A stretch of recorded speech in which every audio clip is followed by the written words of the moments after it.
মিশরে একটা দৌড় প্রতিযোগিতা হতো। ওই দৌড় প্রতিযোগিতায় আমর ইবনুল আস রাদিয়াল্লাহু তাআলা আনহুর ছেলে অংশগ্রহণ করেছে, কিন্তু এক মিশরি ওই দৌড় প্রতিযোগিতায় চ্যাম্পিয়ন হয়ে গেছে। রানার্স আপ হয়েছে আমর ইবনুল আসের ছেলে।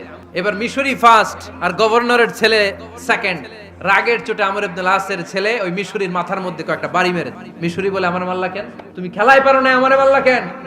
কয় আনা ইবনুল আকরামিন, আমি গভর্নরের পোলা, আমি যা বলবো এটাই হবে, আমার উপরে কথা নাই। মিশরি ওইখানে আর ঝগড়া বাঁধায় নাই, মনে দুঃখ নিয়ে মদিনায় চলে আসলেন। এসে বললেন, আমিরুল মুমিনিন, আপনি আমর ইবনুল আস রাদিয়াল্লাহু তাআলা আনহুকে মিশরের গভর্নর বানিয়ে পাঠিয়েছেন।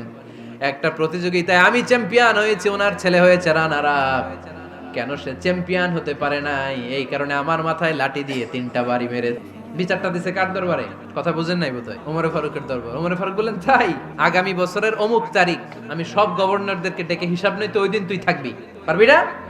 মিশরে বলে, পারবো মানে অবশ্যই পারবো। ওই দিন 7 রাজ্য থেকে 7 গভর্নর হাজির, গভর্নরদের ছেলেরাও হাজির, মিশরীয় হাজির।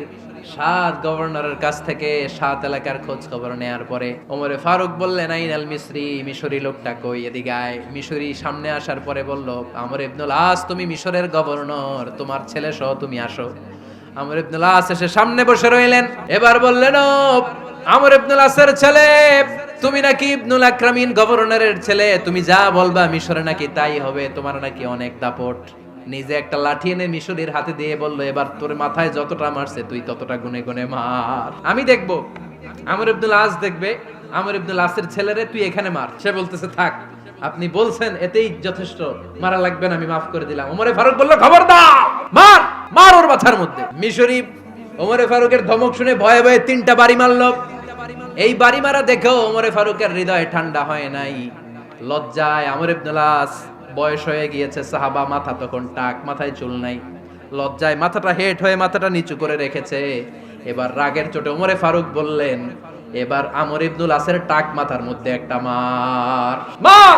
কেন ছেলেকে শিক্ষা দিতে পারে নাই? ইয়া আমর ইবনুল আস, মাতা জাআলতুমুন নাস আবিদা, তোমরা কখন মিশরীদেরকে নিজেদের দাস বানায় নিলা? ওয়াকাদ ওয়ালাদাতুম উম্মুহুম আহরারা, আর ওদের মায়েরা তো ওদেরকে স্বাধীন সন্তান হিসেবে প্রসব করেছে। মানুষদের উপর ক্ষমতাগিরি করার জন্য গভর্নর পাঠাই নাই। খবরদার, জনগণ, তাদেরকে দেখভাল করার জন্য তোমাদেরকে পাঠানো হয়েছে, তাদের উপর কোনো অত্যাচার করার জন্য নয়। চিল্লায় বলেন ঠিক কি না? এরকম নেতা কয়টা লাগবে? কয়টা? ওই নেতার নাম কি? ওমর।